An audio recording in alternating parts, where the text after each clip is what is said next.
What's up, guys? I got another Alliance War video for you. In the beginning of this Alliance War video, I just want to let you know, if anybody wants to help support the channel, there's a PayPal link in the description. If you do donate, I'll make sure I shout you out in the next Alliance War video. So in this Alliance War video, we will be going up against TCTIM. I'll be going path 6 this war. This first node is Unblockable L1, Aggression Fury, and Limber. And it's only a rank 3, so I didn't want to use Spark because I wanted to save up his health. So I go in here with OGV, and it does turn out being a Black Panther Civil War. So I just want to make sure I don't parry this guy whatsoever. If you parry him, you get stunned yourself. If you stun him, you get stunned yourself. So that's really all I'm trying to make sure to do, is just not pull up my block really fast after a 5-hit combo, and just not stun him.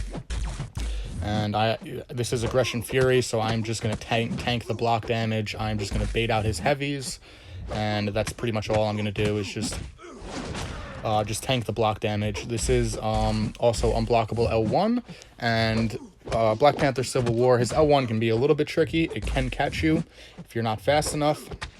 And I do drop this last L1 just to keep his power manageable, bait out one more heavy, and he does go down.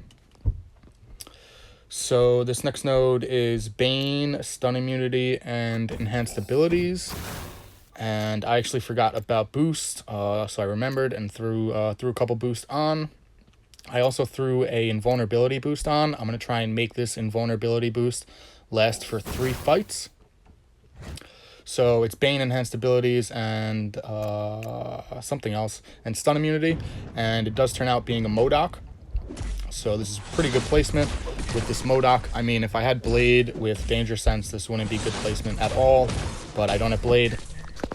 So against this MODOK, I'm just going to bait out his heavies, and I'm going to make sure I don't hit him more than once when his auto block comes on. I tried to transfer Bane really well there, but his auto block came on and I wasn't able to transfer it. I did just transfer it right there.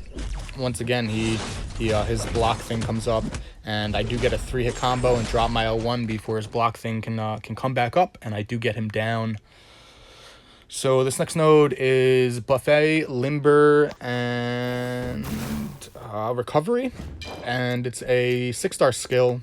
I'm expecting Kingpin. A lot of alliances like to put champions that are anti-Void. Void can't counter, and Kingpin is one of those champions, so I was expecting him. So I do bring Spark into this fight, and I am just trying to build up a couple poise charges in the beginning of this fight. He is being very lenient with his heavies, and I'm also trying to build a poise charge off of the last swing of his L1, off of his bat swing. Just trying to build a lot of poise charges while also not getting back into the wall. So this is Buffet. Every time I swipe back, or every time my dexterity procs, he does gain a decent amount of health. I wanted to try and build a poise charge off of his medium and drop my L2 at the same time, and I just did. It took off a decent amount of damage.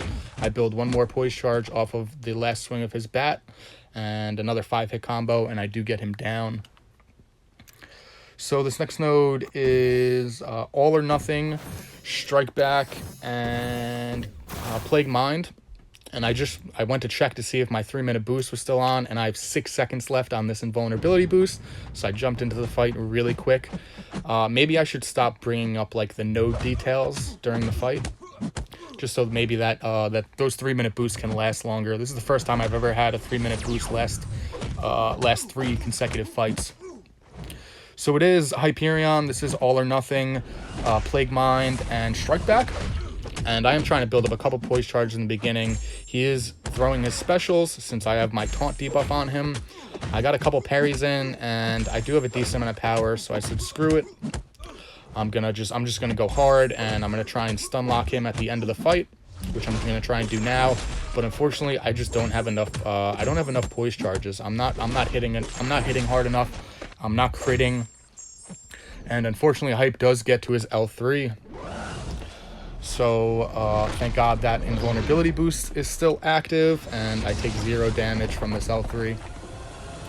And then I bait out one more heavy, and do get another couple combos on him, and he does go down. So this next fight is Power Shield, Power Gain, and Unblockable L2. Power Shield, only your special attacks do damage. Your regular attacks do nothing. So I just wanted to heal up the chip damage. I took the last couple fights from on my Spark. And I do go in here, and it turns out being a 6-star Red Hulk. This really caught me from surprise. It was a 6-star Science Champ. I had no clue who it could be. I was expecting maybe Yellow Jacket. I don't know. But it does turn out to be a Red Hulk, and this extremely easy champion to fight. He's like the punching bag of Labyrinth. So I'm very, very comfortable fighting Red Hulk. I do want to build up to an L2 while simultaneously trying to build Poise Charges. So I am doing that. I am baiting out his L1s pretty well. This is a Power Gain node and Unblockable L2, so I'm just trying to bait his L1s. So I am at an L2 of my own, and he does have a little bit of power. I want to try and power drain him before I throw my L2, because this is a Power Gain node. So I do that. I let off my heavy. I build one more Poise Charge off of a medium from him, and then do drop my L2. And only 1 out of the 4 hits crit, unfortunately, but it still did a decent amount of damage. So I just got to try and just build up to another L2. And one more L2 should be enough to take this guy down, especially if more than 1 hit crits. So that's what I'm doing. I'm getting back into the wall a little bit, but he is still being a little lenient with his L1. I do parry him and then drop that L2. I knew it was going to push him red, but I knew that my L2 was going to be enough to get him down. So this next node is it inflicts poison. It is also brute force, and it's also stupefy. Stupefy increases the duration of stun by 100%.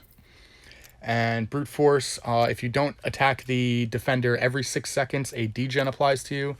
So I threw on little boost because I was pretty sure this was going to be my last fight, and it does turn out being a Quake. This is really good placement with this Stupefy node. If Quake charges are heavy, she can get aftershocks on you, and once those aftershocks expire, they can stun you. So this node does not have Limber on it, so I'm getting a decent amount of parries in. Right here, I just wasn't fast enough with my parry after my L2, and she did clip me, unfortunately. And now the brute force is on me, and I'm taking damage once again. I just wasn't fast enough with my parry, and then I whiff on my L2 like a scrub. And she does have 2 concussion shocks on me. And I just want to try and throw my special before those while they're expiring, so there is 0 chance of me to get stunned, which I do really well. And yeah, man, this was a pretty ugly fight. This was a shit show. I almost joined the Quake Club in this fight, but luckily I do get that stand-up intercept and I do get her down. Thank God. But that's actually the last fight in this Alliance War. Unfortunately, the mini-bosses were all Mystic champions, and they were all Blade food. So my Alliance mates went in and cleaned that up. So we did beat, oh, this wasn't TCTIM, holy shit. This was, we versed Russian Legends. Big shout out to Russian Legends. Congratulations to all the MVPs. I hope you guys like this Alliance War video. Till the next one. Peace.